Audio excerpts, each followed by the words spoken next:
ఇంటికి రాలే. నీ తమ్ముడు వచ్చినాడు. ఎంత పొగరుంటే నా కూతురు ఇంటికి వచ్చి బెదిరిస్తాడు. ఏంటే? అయ్యా, మా తమ్ముడు చాలా మంచివాడు.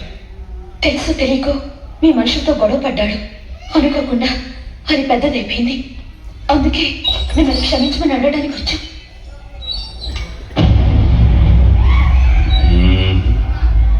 కోడిని చూస్తా ఉంటే అట్ట కనిపించడం లేదే. లేదు సార్, అందుకే వచ్చా. అట్లా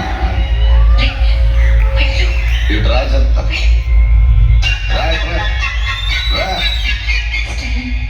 పక్కకు రా.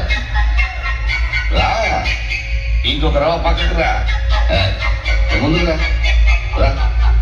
అదే ఆడాలు.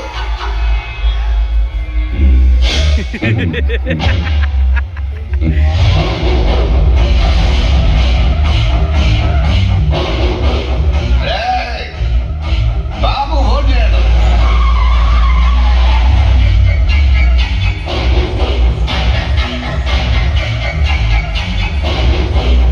చూసినామ్మా, మా ఇచ్చినంటే ఓడిని ఆ గీతలు నిలబెట్టినా. ఏం చేయమంటావు? నా స్నేహితుల ముందు, నా భర్త ముందు వీడు నన్ను అవమానపరిచాడు. మన అందరి ముందు, వీడి ముందు వీడి అక్కకి అవమానం జరగాలి. వెళ్ళవే, వెళ్ళి మా ఆయన కాళ్ళ మీద పడు. నువ్వు పెట్టుకున్న ఆ బొట్టు మా ఆయన కుడి కాలు బొట్ట మీద కంటుకోవాలి. వెళ్ళు, వెళ్ళమని చెప్పినానా?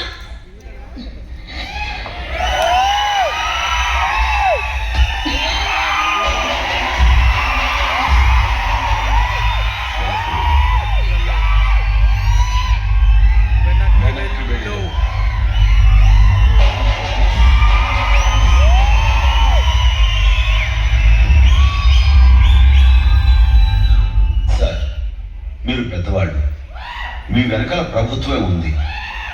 మేము చాలా మామూలు వాళ్ళం. కానీ నేను మిమ్మల్ని ఒక్కటే అడుగుతాను. నువ్వు ఒక అమ్మకి అబ్బకి పుట్టింటే ముందు నా మీద చేయి సగం మా వాళ్ళని తెలుసుకోలేదు. కాదుకూడదు అనుకుంటే నీకు నీ వాళ్ళెవ్వరూ మిగలరు. ఒక అమ్మకి అబ్బకి పుట్టింటే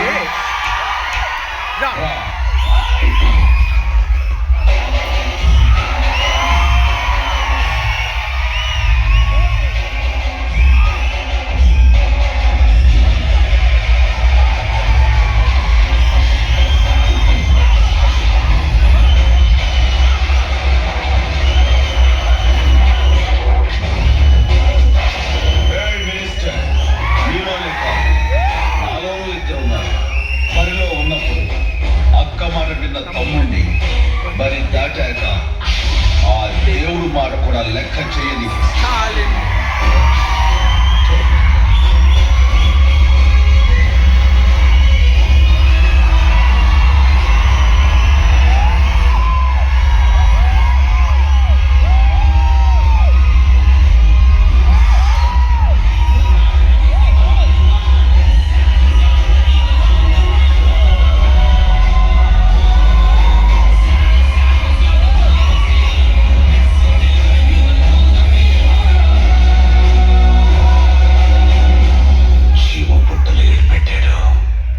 కానీ వాడు